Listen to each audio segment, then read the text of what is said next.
150 pages et une trentaine de recommandations pour tenter de réconcilier les mémoires entre la France et l'Algérie, deux pays qui commémoreront l'année prochaine le 60e anniversaire de la fin de la guerre.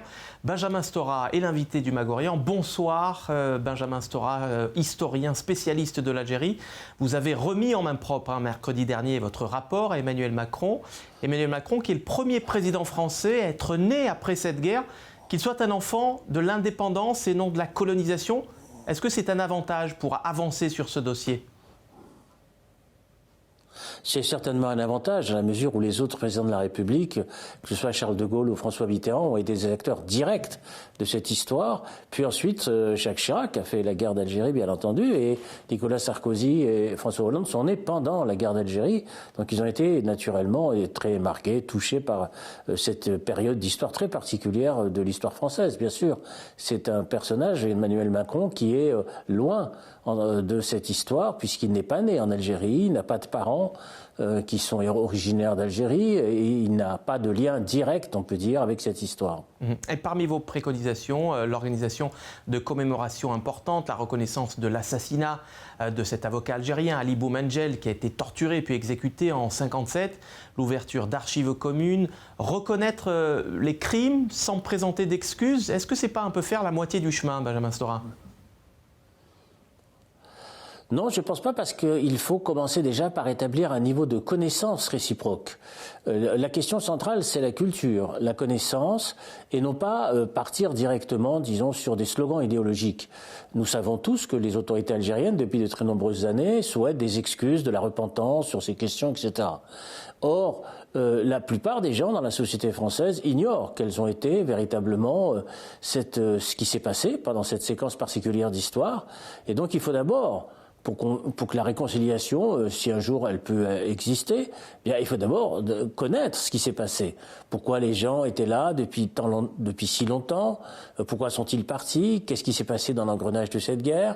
Est-ce qu'il y a eu des possibilités de rencontres, de contacts ? Pourquoi, disons, il y a eu cette opposition radicale ?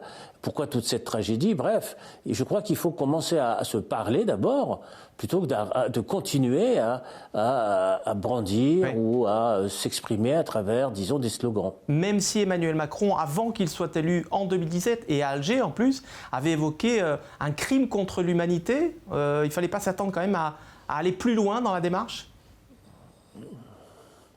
Dans la mesure où il a déjà caractérisé, selon lui, disons, l'état de la situation historique, alors, bon, maintenant, le problème qui était le mien, selon moi, c'était de dresser un état des lieux concrets, un inventaire, disons, des choses à faire, et de ne pas revenir en arrière sur la caractérisation historique. En l'occurrence, il y a énormément de choses, des dossiers qui existent encore entre la France et l'Algérie.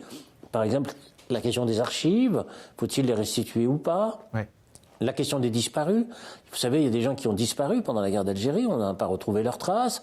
Donc je propose d'établir un guide des disparus entre Français et Algériens. Bien entendu, c'est important. Bon, il y a la question des essais nucléaires qui ont été faits au Sahara, y compris après l'indépendance de l'Algérie. Donc la question, c'est de savoir si les populations locales ont été touchées au Sahara, ont été touchées par ces expériences atomiques. Il y a d'autres questions, comme par exemple aussi l'entretien des cimetières. Les cimetières, il y a beaucoup d'Européens, de Juifs d'Algérie qui sont restés enterrés en Algérie.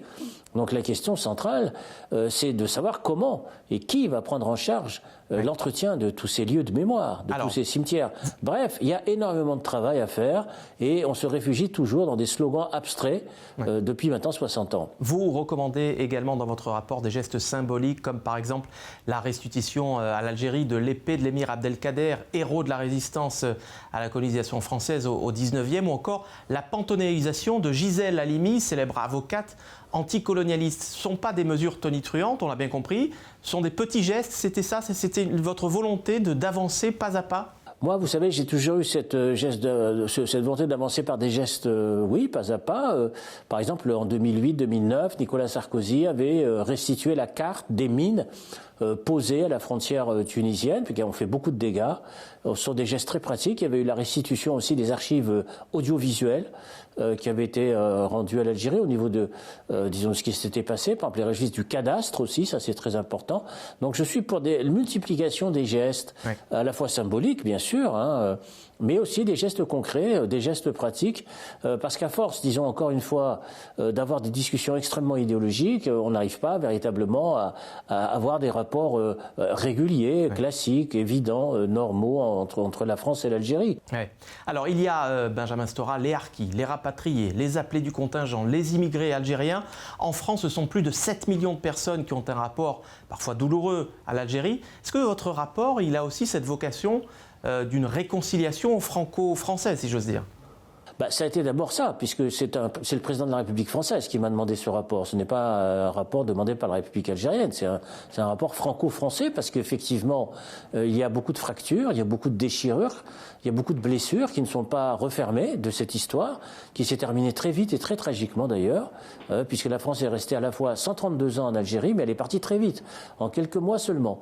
Et donc, à partir de là, il y a eu beaucoup d'amertume, beaucoup de ressentiment, beaucoup de blessures, beaucoup de groupes portés par cette histoire qui toujours encore sont dans des revendications mémorielles.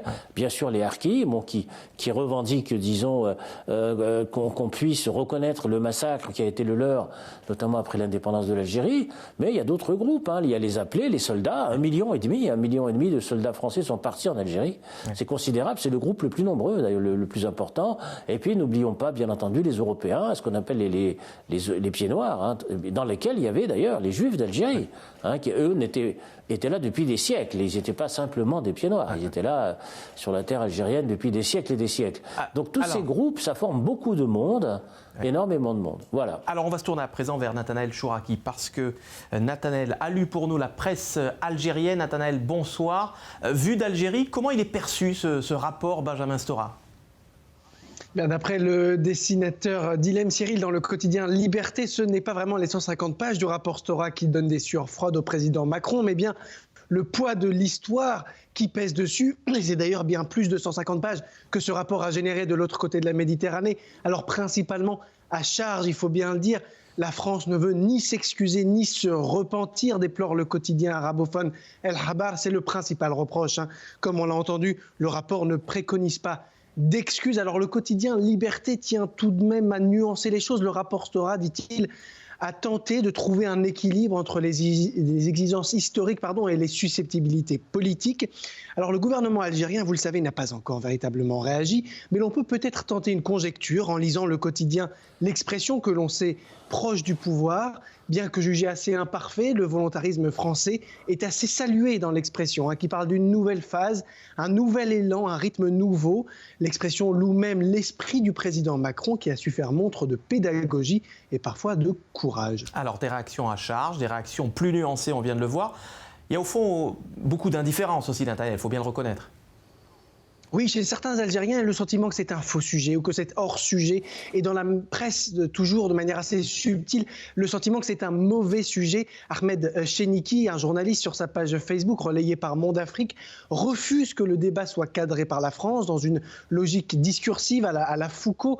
Celui qui entame le débat, dit-il, vous incite à épouser les contours de son discours.